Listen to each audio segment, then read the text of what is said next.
Paano nila nalaman na bakla ka?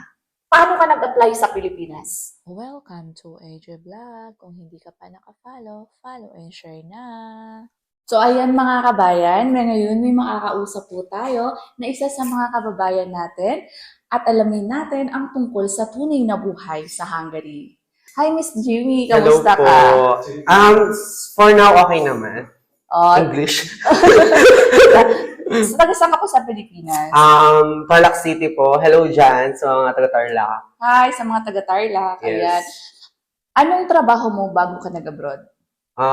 Nagtatrabaho po ako sa Bataan, sa Sumi Philippines Wiring System. Hi dyan mga taga-Sumi. Mga alaga ako dyan. Ay, talaga? Ano ka? Leader ka doon? Yes po. Ay, wow. Anong naisipan mo? Bakit ka nag-abroad?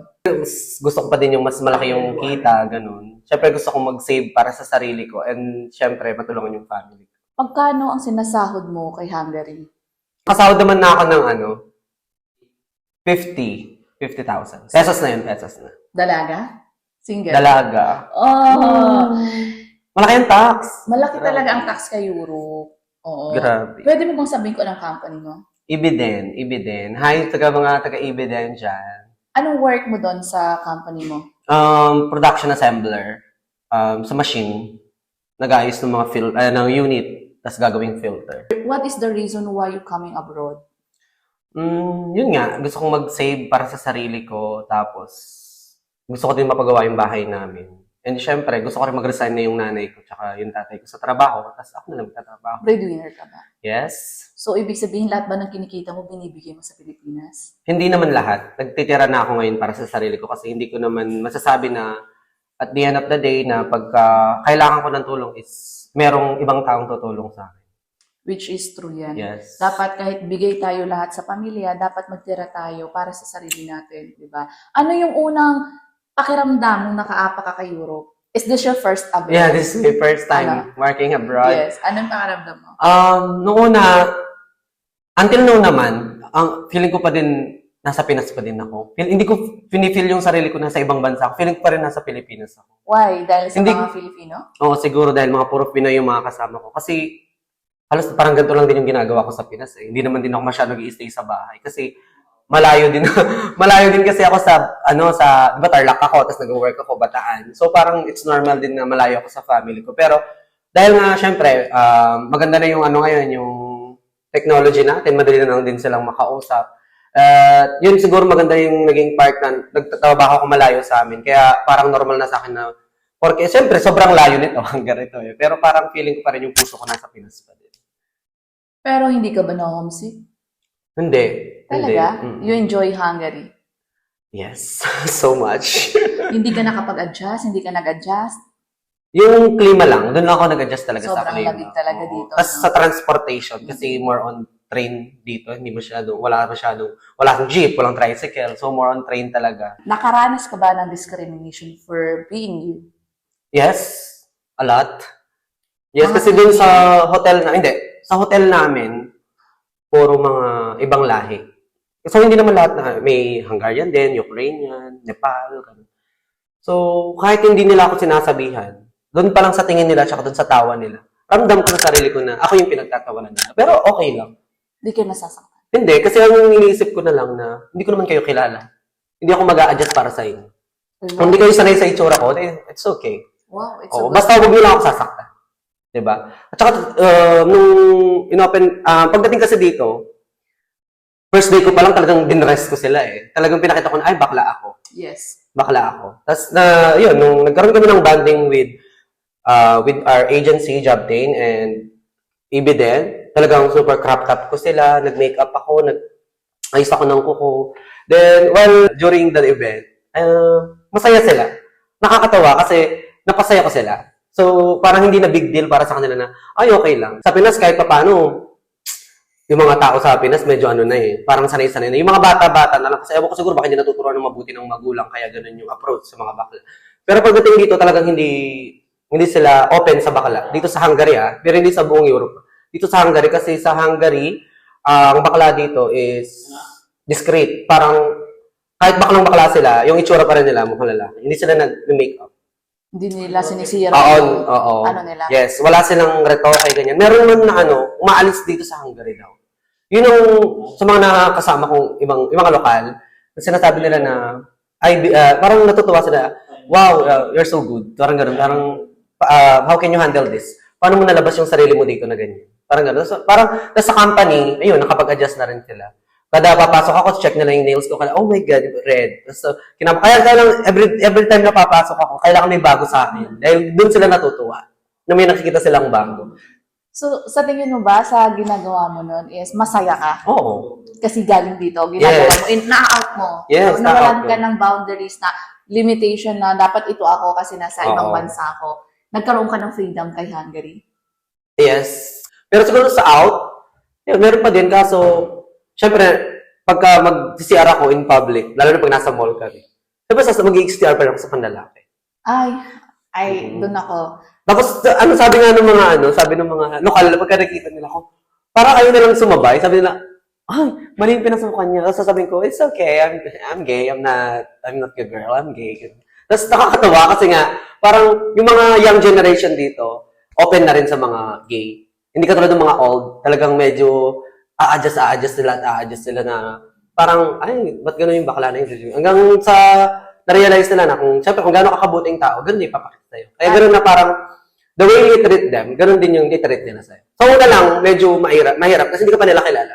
So, you can be yourself. Kailangan pakita mo na, ganito kakabuting tao, para tanggapin ka ng ibang tao. At Parang irespeto ganun. ka. Yes. Kasi sabi nga nila, kung mabuti yung ina-invest mo, babalik sa'yo good. Mhm. Saka gusto ko yung sinabi mo na, kahit ganyan ka, nirarespeto mo yung gender. Oo. You know, kung ikaw pa rin kasi yan lalaki ka pa rin. Mga pinagdaanan mo sa buhay na naging daan para mag-grow ka into a better person.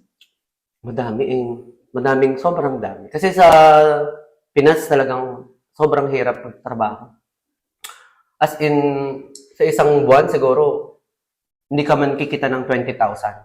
Tapos habang tumataas. Mas malaki yung increase ng cost of living. Tapos yung sahod is, imagine, yearly nag-i-increase kami, tapos mag-i-increase ka 3 pesos. Ay, gano'n? Diba? Ganun lang sa Pilipinas. Yes, 3. Dun sa company namin, nag-increase ako 3 piso. Sabi ko nga, yun yung pinaghirapan ko ng isang taon, 3 piso. Wala talaga kasi naipon.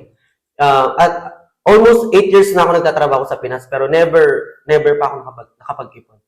Nakapag-ipon ako ng utang, sobrang daming utang. Gusto ko malaman, bakit ka nabaon sa utang? Hindi naman ako nabaon sa utang, ma'am. Parang lang din. Kumbaga yung, Sa needs ng family? oo, parang sahod, bigay, tapos makakautang pa din. Dahil kasi, siguro yung ate ko wala naman trabaho. Tapos, ang anak niya na ngayon is 4. Ikaw Tapos, nagpo-provide sa Hindi. May asawa naman siya. Kumbaga, tulong-tulong kami. Kumbaga ganun. Parang naging routine na namin na everyone is kailangan tulungan lang. Paano nila nalaman na bakla ka? Nung time na bata talaga ako, hindi ako accept ng papa ko talaga. Number 1, yung papa ko yung disagree sa gender ko kasi nga, junior ako. Oo nga. Yes, Ganyan. junior. Paglasing yung tatay ko noon, bata ako. So, lagi tinatanong yung, bakla ka lalaki. Lalaki po. Ganun. Pero, habang tumatagal, lalo na ngayon, ko, ramdam na ramdam ko yung pagmamahal sa akin ng tatay ko. Tanggap ka na ng tatay No, mo. sobra. O nga, Diyos ko, sa ngayon, yung mga barkada ng tatay ko, tsaka ng mga nanay ko, lagi na sinasabi, uy, sana yung anak ko bakla na lang din. O, di ba? Diba? Parang nakaka-amaze. Sabi ko, ayan, kasi pinagayabang nyo dati ng mga barumbado mga anak. Nasaan yung mga anak nyo ngayon? Nasaan? Ay, ito, nasa Europe ako. Mga anak nyo, ayan, nandyan ka rin sa mga bahay-bahay nyo. Charot. Wala singgero. Ako lang singgera pero nasa Europe. Nakaramdam ka ba ng pagkukulang sa sarili mo? Pagka malungkot ako, gusto ko yung solo ako. Ayoko nakikita ng ibang tao na malungkot ako. Ano yung nagiging rason? Bakit nalulungkot ang isang Kasi minsan feeling ko, parang, sapat na ba yung nabibigay ko? Parang gano'n. Tapos, may ipon ko ba talaga yung perang ganito? Parang ang hirap imagine na parang kakayanin ko ba lahat? Siyempre, kasi ang thinking sa akin ng ibang tao na, ay, si bakla, nakapag-ibang bansa na, magiging successful na yun. Parang, it's a challenge. Diba? Challenge, Pressure. yes. Nape-pressure ako, pero which is na talagang piniprosigot ko. Hanggat kaya ko na rin ma-overtime, lahat yan papasokan ko. Lahat ng pwedeng pasokan dito, papasokan ko. Yun yung nagiging parang motivation ko na ang thinking sa akin ng mga kaibigan ko, ng mga taong nakakilala sa akin, magiging successful ako. So, nandun ako sa goal ko na kailangan maging successful ako. Which is malungkot kasi nga, Alam ang mo sa hirap. sarili. Ang alam ko sa sarili ko na hindi ganun kadali. Hindi ganun kadali. Kaya, ang iniisip ko na lang lagi na startup pa lang naman to. Mag-iipon muna ako. After neto, hanap ako ng mas magandang trabaho. Pero hindi ako titigil na kahit mga ibang bansa ng mga ibang bansa para lang makuha ko yung goal ko na yes, masasabi ko sa sarili kong successful na ako. Ganun. Pero, wala eh. Sobrang dami kong pangarap kaya sa ngayon, pangarap muna. Pero hindi ako bibitaw sa pangarap. Dahil ang goal ko talaga is maging successful. Hindi man yung sobrang yaman na kayang bumili ng kahit ano, pero gusto ko yung masabi ko sa sarili ko na magiging proud yung ibang tao sa akin na, uy, yung bakla na yun, dati ganto-ganto lang yun. Ngayon, eto na. Maganda na yung bahay, ganyan. Maganda na yung estado ng buhay. Yun, ganun, okay na ako dun. Hindi ko na kailangan yung sobrang yaman. Basta ang gusto ko lang, masabi ko lang sa sarili ko na successful ako. Nakakain kami na araw-araw. Tapos nakapagtapos na may mga pamangkin ko. Siyempre kami, matatandaan na, hindi na namin siguro mararanasan pa mag-aral ulit. Pero siguro yung mga pamangkin ko na lang, yung mga next generation pa namin, siguro masasabi ko na okay na yung buhay nila. Ayokong maranasan nila yung mga naging buhay ko nung bata pa ako sa ngayon. Na dati talaga yung ulam na yung tig-piso na longganisa. Ayan, talagang 12 pieces yun, 4 yung magkakapatid, 3 piraso. Yung talaga lahat, halos nung bata ko yung minimal lang. Kung ano yung binigay sa'yo, tipirin mo. Ngayon, kung gusto mo ng kanin, dahil wala ka ng ulam, kung anong pwede mo ulam, mantika, toyo, yan. Di ba, the boy na tayo dati, chichirya, ganun. Okay na tayo nun eh. Pero ngayon, sa generation ngayon, hotdog na, Diyos ko, ayaw pa ng mga bata. Grabe na yung generation ngayon. Talagang, Paano mo sa tingin mo makikilala yung para sa'yo? hindi ko masasabi. Kasi, siyempre, sabi nila, bakla ka. Siyempre, dapat practical ka na. Kung magjojowa ka man din, dapat yung masusuportahan ka. Kasi, Pero sa case mo, sa tingin mo, makakita ka ng tamang tao para sa'yo? sa case ko, madaming tamang tao. May tama yung tao. Pero hindi ko masasabing tama sila para sa... Kasi siyempre, bakla na rin naman ako. Kung hindi ko lang din naman mabibigay yung pangangailangan ng mga pamilya ko dun sa ibibigay niya sa akin, pass na lang. Bata pa naman ako kaya siguro at the age of 50 makakakilala din ako. Agree ka ba sa love for Hungary only? Depende siguro sa kakabet. Siyempre kung mayaman naman yung kakabet, why not? Totoo ba na ang mga Pilipino ay kapag may bakla, ang habol ay pera? Ay, Diyos ko, baka marami akong masagasaan dyan. Pero, which is true naman talaga. Kasi hindi sila magkakagusto kung hindi dahil sa pera? Kasi, hindi naman talaga totally peperahan kami. Ang naging way lang talaga kasi namin, pag once na yung lalaki parang may gusto sa amin, kahit hindi yan humihingi, bibigyan namin. Kasi? Bakit? Nakakatuwa kasi, imagine bakla kami, di ba? Madalang talagang may lalaking magkakagusto sa'yo. Madalang na lalaki parang ititreat ka na parang prinsesa ka. So parang binabalikan nyo sila? Yes. Sa- Kumbaga, yung bigay namin sa kanila, ano yun? Salamat. Pasasalamat yun. Hindi yun bigay na gusto namin silang bayaran. Paano ka nag-apply sa Pilipinas? Yung mga friend ko kasi, nag-a-apply na yung mga yan. Eh dahil mahaba yung buhok ko, parang naghihinayang ako kasi nga feeling ko babae na kasi haba na ng buhok ko. Kahit wala akong retox sa katawan, ang haba ng buhok ko. Sabi ko, ay ganda-ganda na ako sa sarili ko, okay na ako. Tapos na-realize ko rin na, oo nga, what if nga mag-abroad ako, at least makapag-ipon ako para sa sarili ko at makapagbigay ako ng mas malaki para sa pamilya ko. Tapos nung time na nag-a-apply yung mga kaibigan ko, dumating yung 2023. Nagpagupit ako. Nagpagupit ako talaga kasi... Para lang makapag-apply. Oo. Nagpagupit ako noon, talagang asintaktak. Nagpagupit ako. Paano? Yung panglalaki talaga. Oo, as in barbers. Wow!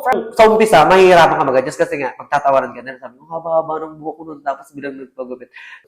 Ilang agency ang pinagdaanan mo bago ka Ang dami. nakapasok ba? Yes. Sa ABA talaga, hindi ko lang sure kung napapansin nila, pero talaga, nag-adjust ako. Talagang inisip ko sa sarili ko na, lalaki muna ako. May nag-refer sa akin, si Kuya Lucky Pinili. Hi dyan, Kuya. Nirefer niya ako, ay siya naging referral ko, tapos, syempre, kahit may referral ka sa nasabi, kailangan talaga, Ipasa mo pa. ipasa mo rin yung ano, hindi naman porke may referral ka is okay na. Syempre, kailangan ko ipasa mo pa. Pero- Kaya malaking pasalamat ko kay Kuya, hindi na ako hinanapan ng reference letter. Thank you so much. Anong nag-apply ka, bihis lalaki ka. Aha, yes. So, sa tingin mo, kaya ka natanggap dahil dun sa interview o dahil nagbago ka ng aura mo? Nag-bis lalaki talaga ako. Ano naman ang ma-advise mo dun sa mga katulad mo na nag-a-apply sa Pilipinas? Talaga, medyo adjust talaga. Hindi kayo pwedeng mag-apply na talagang, as in, Ganyan oo, i-look up nyo agad yung kung sino kayo. Medyo, kahit nasa Pinas tayo, kahit na alam natin na hindi na ganun kahirap i-accept yung gantong tao, syempre dito sa Europe talaga, hindi pa sila sanay. As hindi pa talaga sila sanay. Paano ka nag-move forward dun sa o tinanggap sa sarili mo na ay, bakla ka, hindi ka pwede dito? Nung nag-a-apply ka pa lang.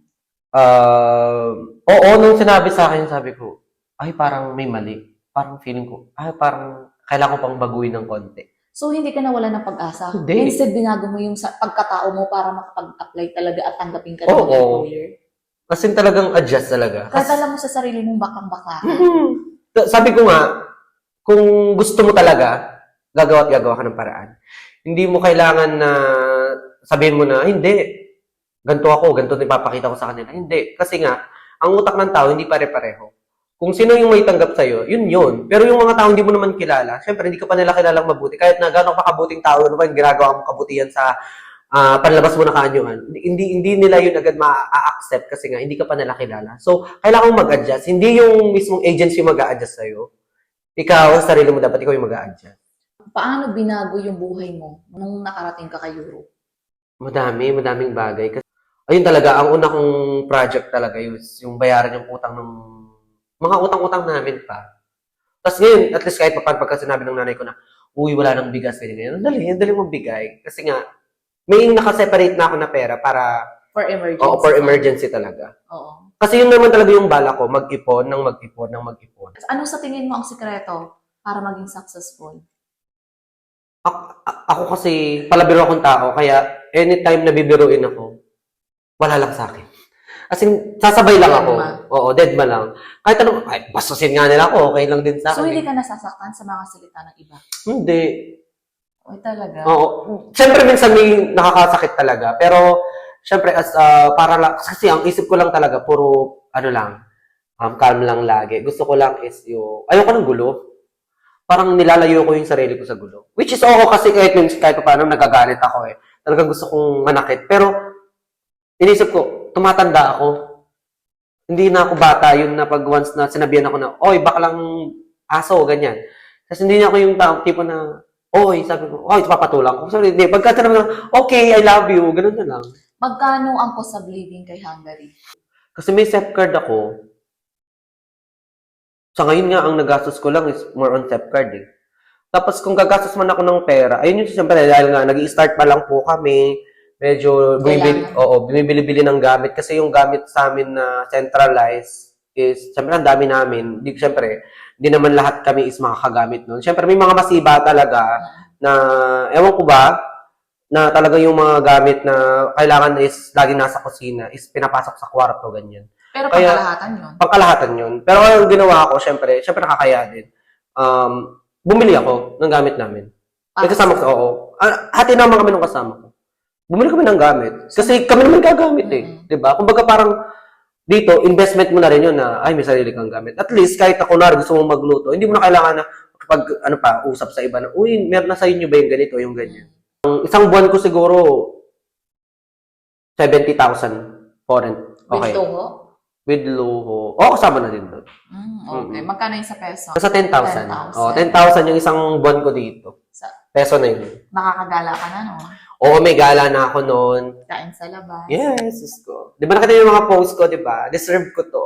Charot. Yes, yes. Oo. Ito na naman. Deserve talaga. Ang dami naman kasi nagsasabi, Oo. syempre, na sumasahod ako ng okay, di ba? Tapos, why not na kumain ako sa gusto kong kainan, di ba? Oo. So, sa Pinas, di ba ako nag-Starbucks, san? Putang Hungary, nag-Starbucks ako. Kasi, Eh. libre sa SEP card. Oo. Baka ang Starbucks dito. Yung SEP card kasi, ano yung food allowance. So, magagamit mo yun kahit sa ang restaurant. Kaya, huwag na kayo magtaong lagi ako nasa labas kasi nga, hindi yun nagagamit sa grocery. Binan na sa grocery. Kaya lagi kaming nasa, Mga fast food. oo, fast food. Fast food talaga kami, more on fast food. Kaya huwag na kayo magtaong bakit sa labas kami kumakain. Ano naman ang ma-advise mo dun sa mga kababayan natin na nangangarap mag-abroad? Magiging advice ko lang, syempre, una sa lahat, kailangan yung, kung mag-apply kayo sa agency sa Pinas, so kailangan may 2 years kayo experience sa factory. So guys, keep it up. Laban lang ng laban. Basta, galingan nyo lang lagi. Mag-practice kayong mag-English talaga. Kasi yung employers talaga, English talaga. Kaya, yung English, hindi naman yung English na kailangan maging fluent ka. Yung English lang na dapat, alam mong may intindihan ka at naiintindihan mo yung English nila. Ganun lang kasimple yung pag-a-apply. Hindi ko naman sinasabing na pagdating nyo dito is okay na magiging okay na yung buhay nyo. Pero pag nakatungtong kayo dito, doon yung marirealize na yung 30,000 hindi nyo kikitain sa Pinas. Dito, basic. Alam mo, malaking tulong yung interview sa'yo sa mga katulad mo kasi baka Oo. madaming nangangarap doon na hindi pa nakakarating dito kasi hindi nila binabago yung sarili nila. Yes. Hindi sila nag-a-adjust. Thank you so much.